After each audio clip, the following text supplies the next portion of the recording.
Hey, Mark here. How are you doing? Right, in today's video, we're going to have a look at the Gibson SG. This particular guitar is an SG Special Faded, which is why there's no lacquer on it. And it's been well used. I've had the guitar since 2009. So what we're going to do is we're going to look into the pickup configuration and the tone and volume controls, how to blend them, and how to get the most out of the guitar.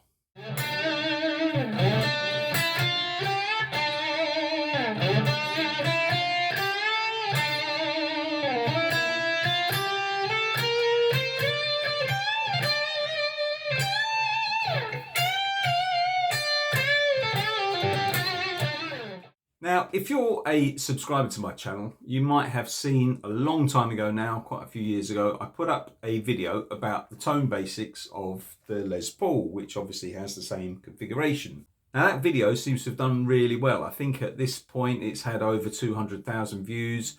That really surprised me, actually, because it would seem, or so you would think, that it's quite obvious what these do, but it appears that's not the case. So what I thought I would do in this video is go through the same idea, and we'll look at the configuration of the pickups, the tone. I'm going to blend it and have some fun experimenting with different sounds. This guitar, as you can see, is very slim, and I think a bit like the Flying V, that adds massively to its tone, and it's got a certain sort of what we'd call, if you were Greg Koch, you might call it a bit of a spank. Spank it. Listen to this acoustically. Very vibrant sounding, yeah? You can hear a lot of resonance in the guitar, and you can kind of hear the bounce of the tone, as I would call it, from the strings. It's got very lively kind of tone through it. You can really hear it. It really wants to be heard. Let's just compare that, for example, and I think a lot of that has got to do with the thinness of the guitar and the fact it's got a bolt-on neck. Let's compare that to my Sterling Cutlass. So to listen to this acoustically, it's got a very different sound. It's sort of more, I don't know, it seems to me a bit warmer, a bit more like it's kind of losing some of the tone and the brightness through the size of the body, because obviously it's a thicker guitar and it doesn't have that straight through neck. So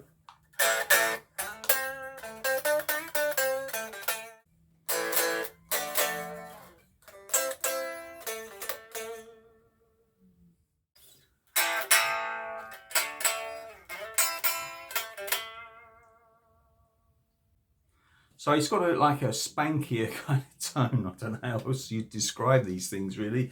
It's a bit like trying to describe a colour, isn't it? And someone like Angus Young would have chosen this, as you've probably seen him being interviewed in previous places before. He would have chosen this because it's a very slim guitar, a bit like me. Thanks, comments below. But seriously, I think Angus Young is not the biggest guy, nor am I. I'm only about 7'3", and I think it blends well into my body. And I think part of the tone is coming from my rib cage. Oh yeah, I can feel that, can you? Now, one of my favourite ever songs is a song by Whitesnake off the Come and Get It album. And that song is called Don't Break My Heart Again. It features Bernie Marsden, who sadly we lost last year, and also Mickey Moody, who is the guy I think is playing the main solo on that with the Gibson SG. The tone on that solo is just sensational. If you get a chance, have a listen to it, see what you think. And it's got a real kind of edgy bite to it, which I think is a very distinctive characteristic of the SG.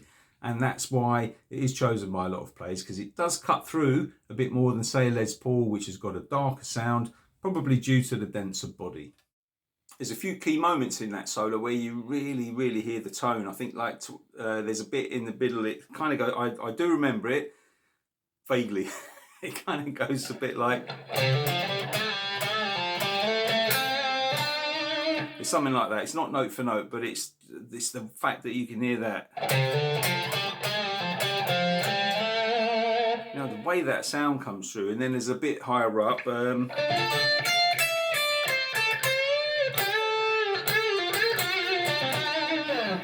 got such an amazing tones cut through mix. That sound is using the bridge pickup, which is this one because it's next to the bridge. That button there, treble, rhythm. It should say bridge, neck really, but I guess, you know, it harks back to a different time. So we've got bridge pickup. Everything is on full at the moment. It's a much darker sound. Now I wouldn't really play chords with that kind of sound, not very often anyway. All the tone kind of gets jumbled up because it's a thicker sound because it's coming from the neck, but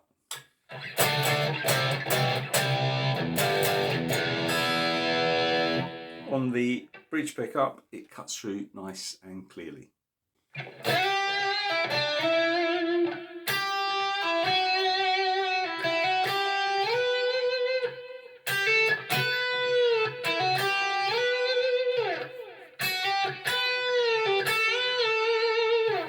So lead sound on there is great for cutting through a mix.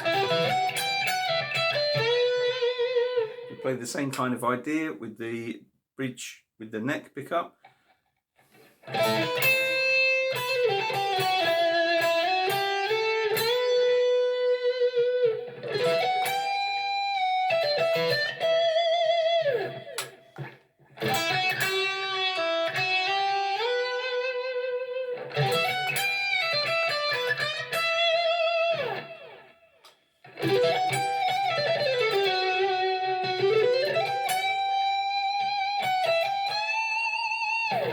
Sweet, man.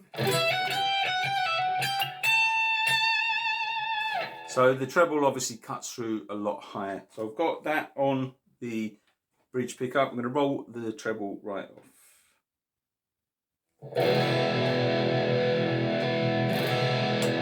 So it's quite dark now. Almost sounds like the... no, it's not. The sun's still out.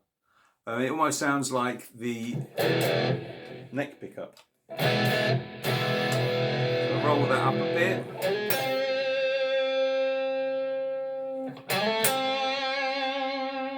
Okay, and then back up a bit more. And you're getting that sort of bitey tone coming through now. And then all the way up.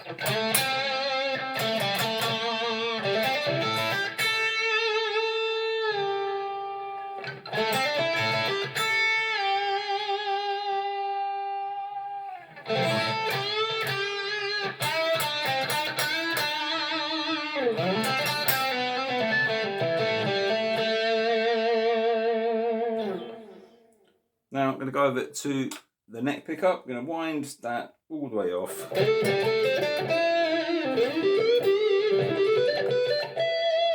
Back to the 60s there with the Clapton Woman tone, as everyone named it. Bit more on the tone. A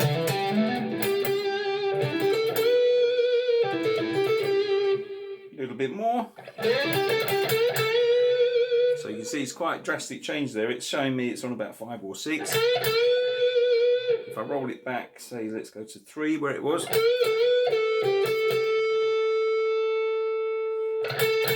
Very subtle, but it is noticeable.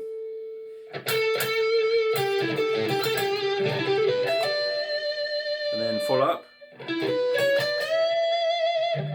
So that's everything on full there. Straight across to there with everything up.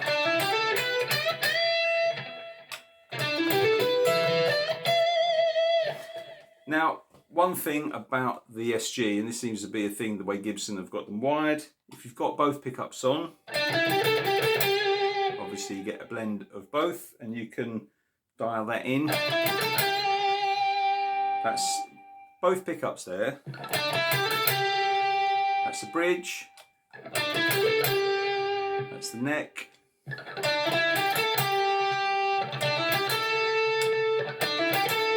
So there is a subtle difference between just that one on when the volume's on 10 there and that one's on about 4 or 5. When you roll one of them off, you get nothing.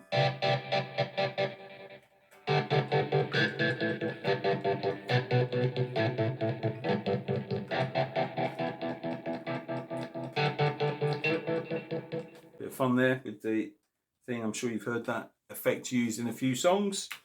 So, full up, both together, everything on.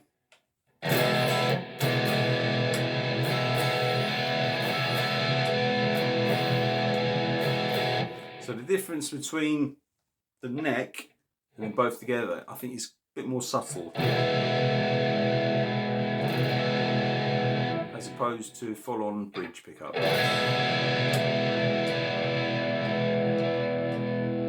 So a nice blend, and I quite like this when you've got sort of the pickups down a bit low, volumes I should say, a bit low.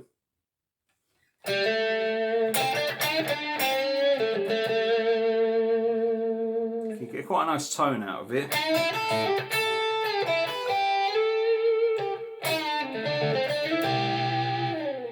Now what I should just say here, of course, is this is in reference to my the comments I had on the Les Paul video.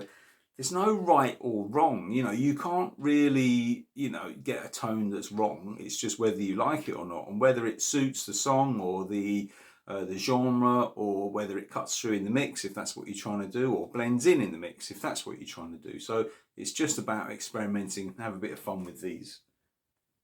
And you can make quite a big dynamic difference as well. Like if you're on a, I'm still on the distorted sound, but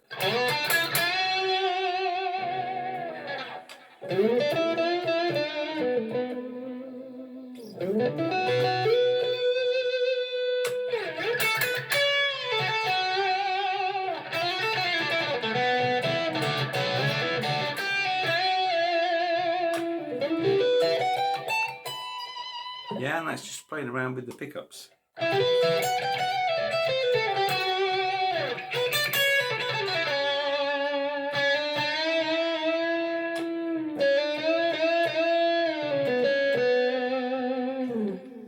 Have a bit of fun with that. Let's have a look at some clean sounds. What I've done, I've added a chorus effect on this particular setting just to kind of highlight, you know, some of the timbral qualities, let's say, for the demonstration.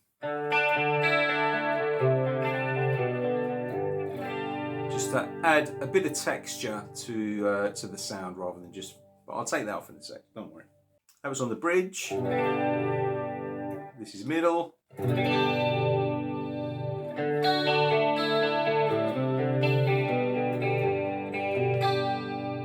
And this is the neck pickup.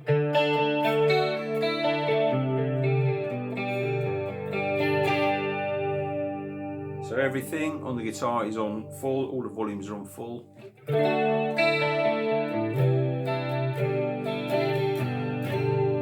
So neck pickup, bridge pickup. And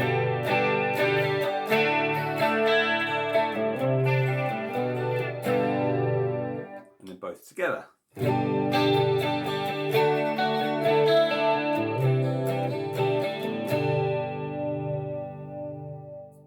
So I've taken the chorus effect off now, and it's just a straight clean sound with a touch of reverb just to add a little bit of sparkle. So I'm going to start on the neck pickup. Let's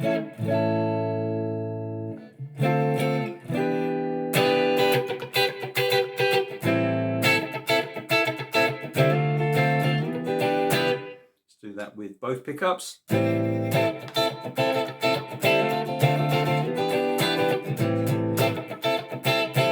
And then with the bridge pickup.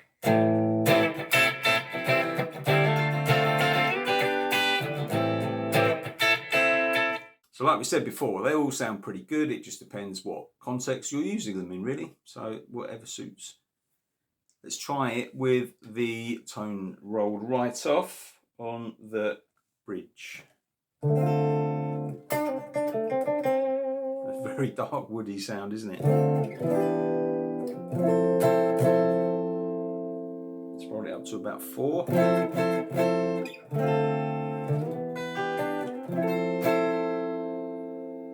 It's up to about 7.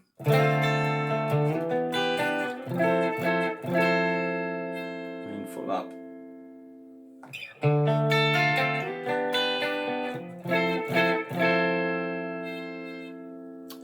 Same thing applies as what I said before with the distorted sound Obviously your amp settings do make a big difference, but you can get massive tonal variation just from the guitar. Let's have a look at the neck pickup. So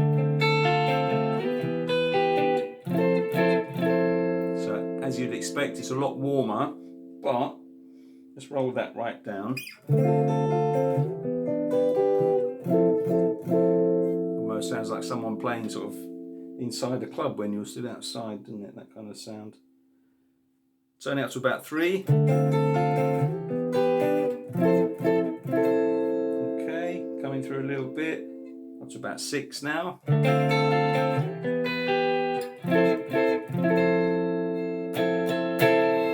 then full up.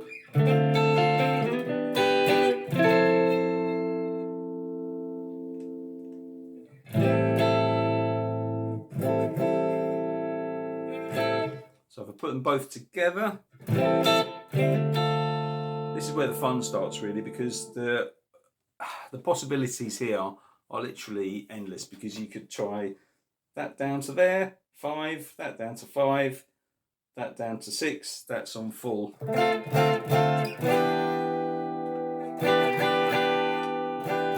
So it adds a little bit of warmth to what would otherwise just be the bridge pickup on its own. If you roll that off even more,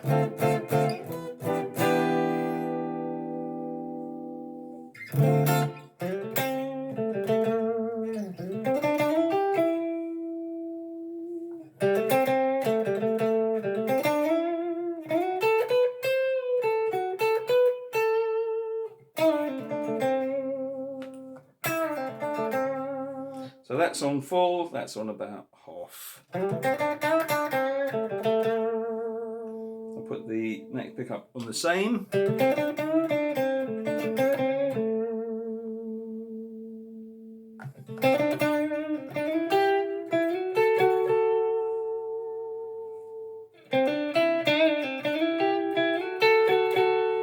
that's full on now.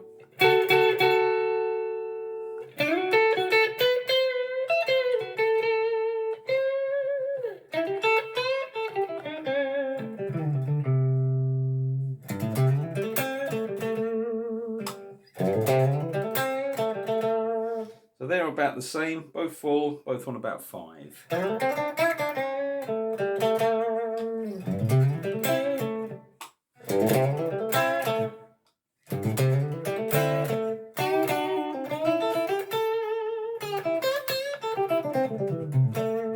guess it's got that kind of older rock and roll style feel, but again, that's a genre type thing, isn't it? So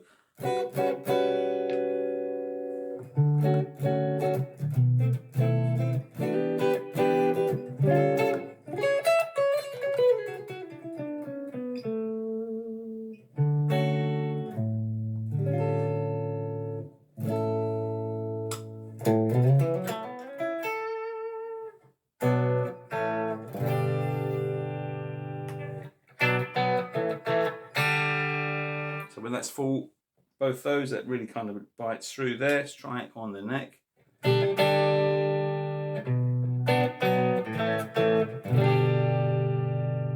Much warmer, isn't it? So I guess if you're playing like a 70s funk style band, you could have the neck pickup, because quite a lot of those guys used it. You'd think because of chic and the dance type of music, and people like Corey Wong using Strats, that they would be the kind of preferred guitar for that. But when you look back, a lot of the guys around that time were using Les Pauls actually, and they would have had both pickups on. So that.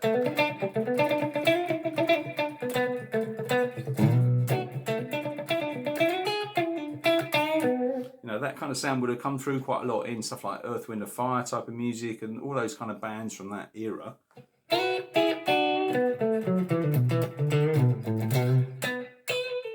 One thing I want to mention here that does have a massive effect on tone, and more specifically the volume of the tone, is the pickup heights. Now, you can see on there, they look absolutely, totally disproportional to each other.